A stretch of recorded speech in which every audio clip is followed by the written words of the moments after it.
Good afternoon, everyone. We are from Group 8 Mini Max, and we'll be presenting our Intelligent Agents assignment. Our group member consists of Shiping, Jermaine, Jinping, Jason, and Eric. This will be the agenda for today.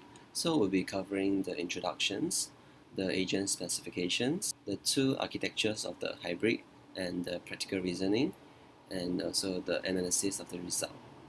And lastly, we'll show the demo of the runs. So for introduction, we'll be introducing this tower environment. It is a chessboard-like grid that includes certain things like the agents that we are developing, the tiles, the obstacles, and the holes. So the agent will be carrying a tile that will be able to fill in the hole. So once the agent fill in this hole, the agent will get 1 point for filling it. So the purpose of this environment is that we are able to design a total of 2 agents, which is satisfying some rules, and we'll try to get as much point as possible with the agents.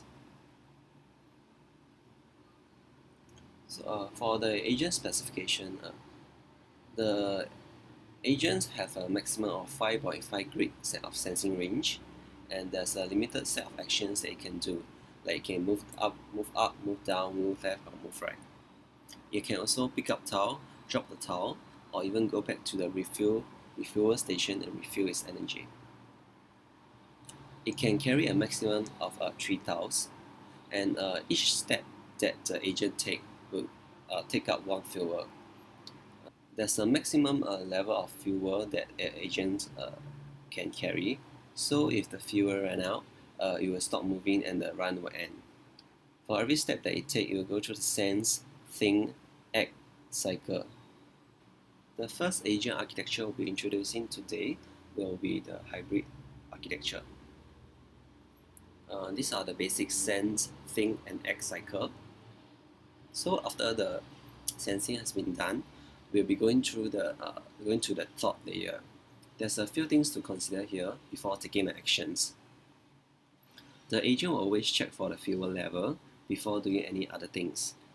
So if the fuel level is enough and it is not below the threshold, it will then check for nearby holes to fill in.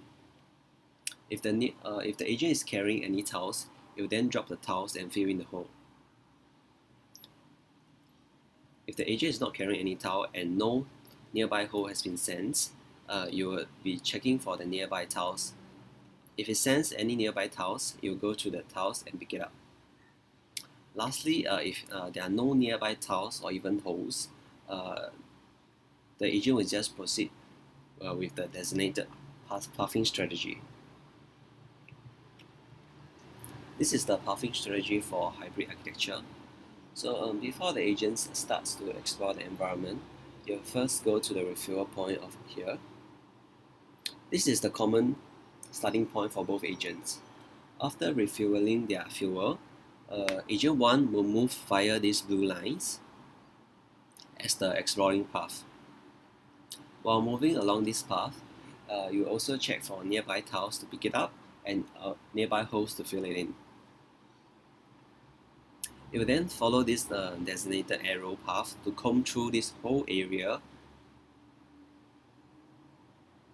And lastly, you'll go back to the refuel point and do this cycle over again.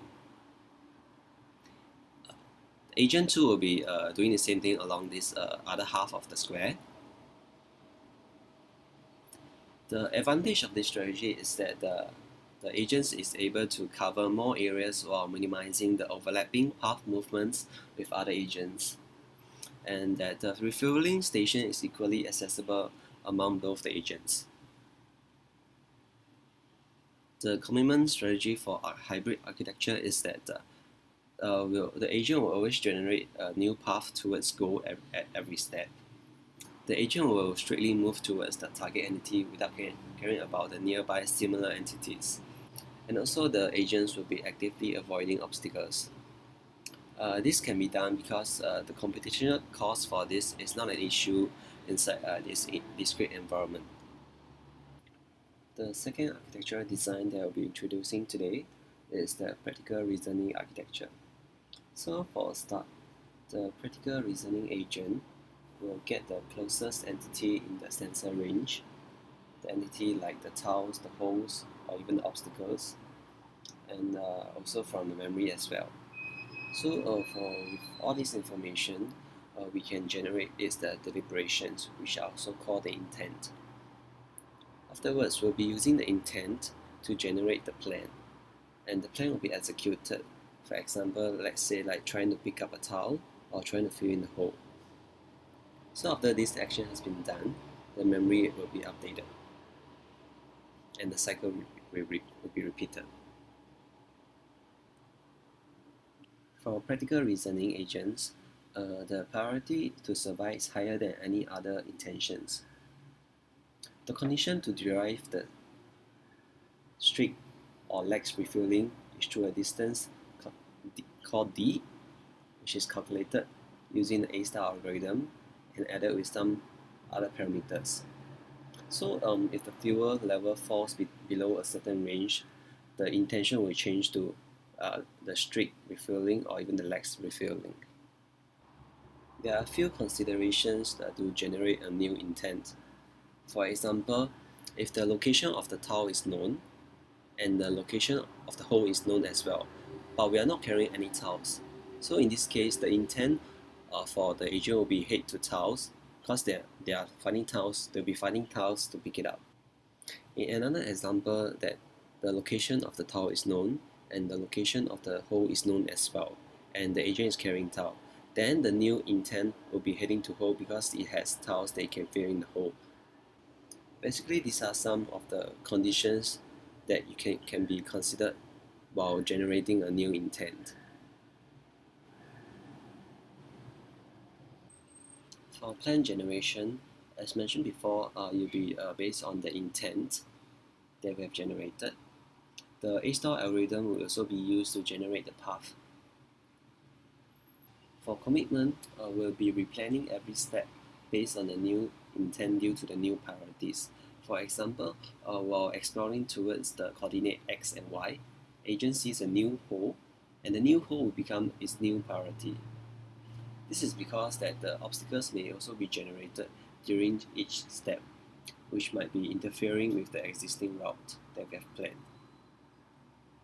We are able to afford this replan because the computational cost is not an issue within this discrete environment. Refueling. There are two types of refueling for practical reasoning agent. One is straight refueling, whereby the fuel level of the agent has reached a threshold whereby it needs to be back in the refuel station to refuel energy. A small buffer will also be given to the agent in order to reroute if the path is blocked. Legs refueling. This refueling allows for other tasks as well, because it's not in danger of the insufficient fuel. So while routing back to the refueling stations, you can also find holes and tiles to fill it in or even to pick it up.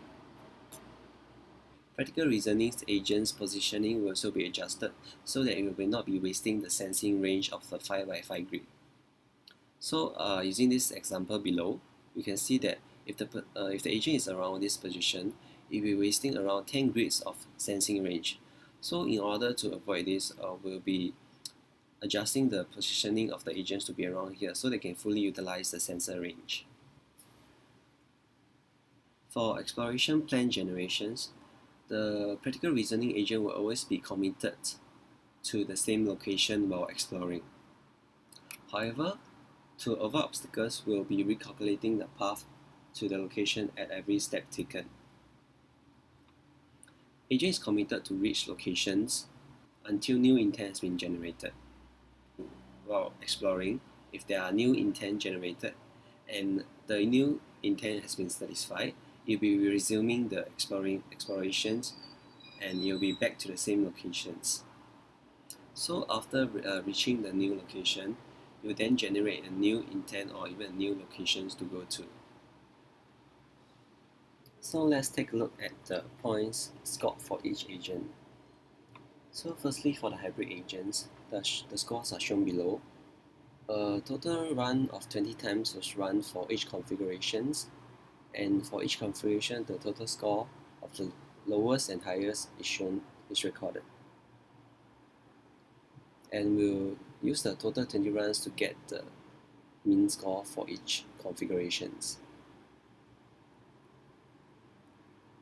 This is for the practical reasoning agent.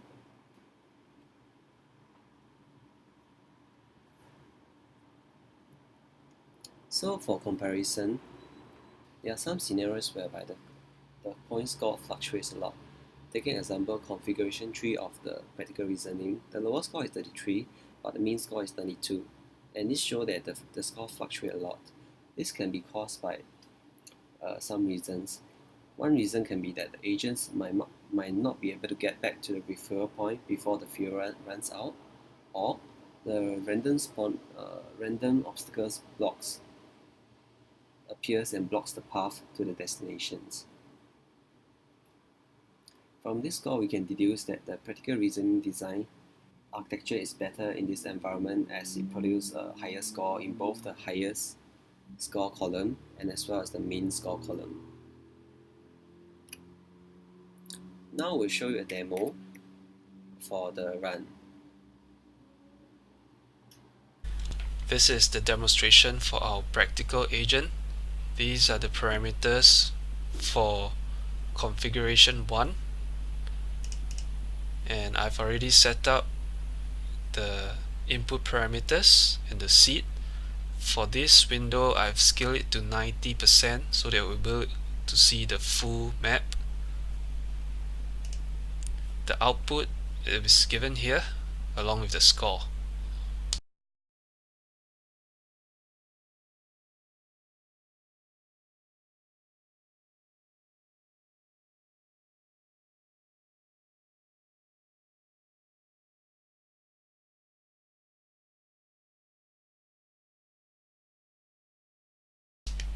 So the simulation has ended at 5,000 steps with the ending score of 32 for one agent and 74 for the other agent. For the second configuration, these are the parameters, and it's the same. We have the same input. For this window, it's 100%, given that the smaller 50 by 50 doesn't require scaling, and the same output is over here.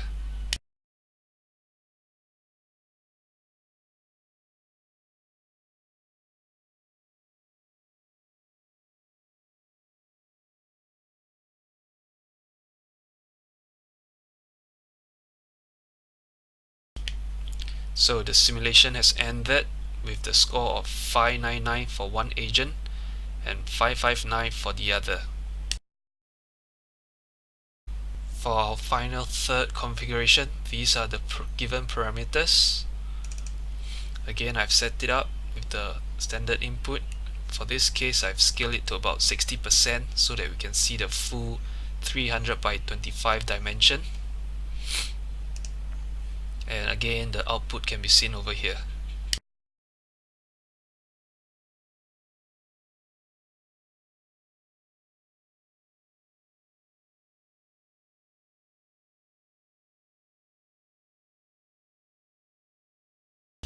So the simulation has ended in this time with a score of 70 and 71 respectively.